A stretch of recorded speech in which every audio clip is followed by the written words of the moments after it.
alam kung paano ko sisimulan. Pero alam mo kung gaano ko kayong kamahal ni ate.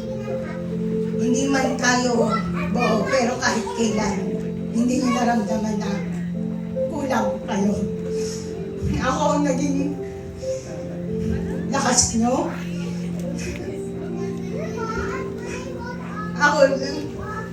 Ako lagi nandito sa tabi niyo. Laging itatandaan na kahit gaano kahirap, lahat kaya natin.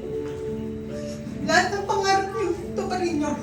Yun lang, sapat na para sa akin.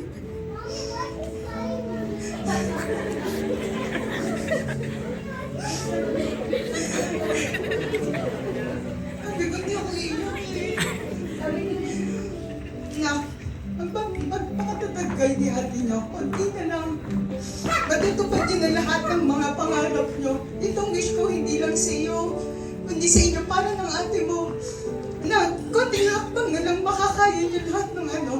Huwag iisipin na lagi yung kahinaan na lagi ko sinasabi. Hindi man ako seryoso na lagi nakikita niyo. Kasi ayoko ng malungkot. Gusto ko lagi tayong masaya. Gusto ko lagi yung bahay natin na puno ng kalokohan. Kahit na sinasabi niyo lagi na hindi niyo ako makausap ng matino. Kasi ayoko nakikita natin na yung problema, gusto ko yung problema, yun ang problema sa atin. Hindi tayo. Wala tayong dapat isipin. Since nung bata ka, wala kang ginawa kundi natin ng nanay mo.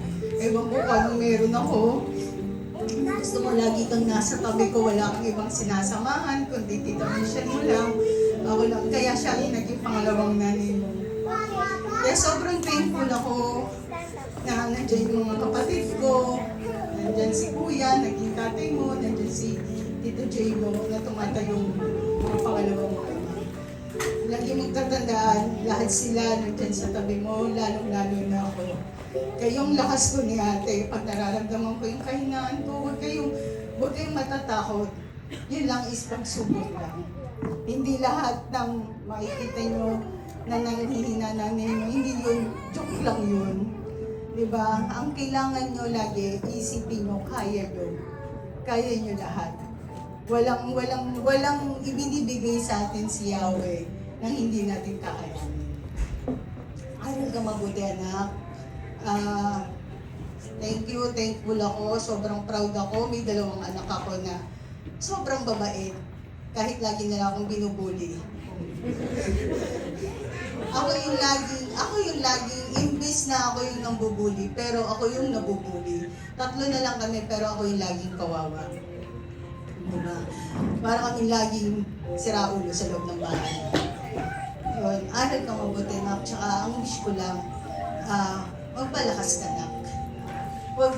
Yung gising ko ng umaga, sulitin mo yung pagkain, nak. Kumain ka ng sa tamang oras, mag-aral kang mabuti.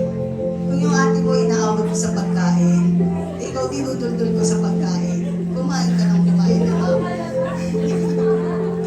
Yung ate mo, hindi naman niya inaagawan, pinagluluto ka pa niya, pero kumain ka, magpalakas ka. Thank you kasi akala ko kahapon, hindi na matutuloy itong event na to dahil sa nangyari sa iyong nagkasaan ka.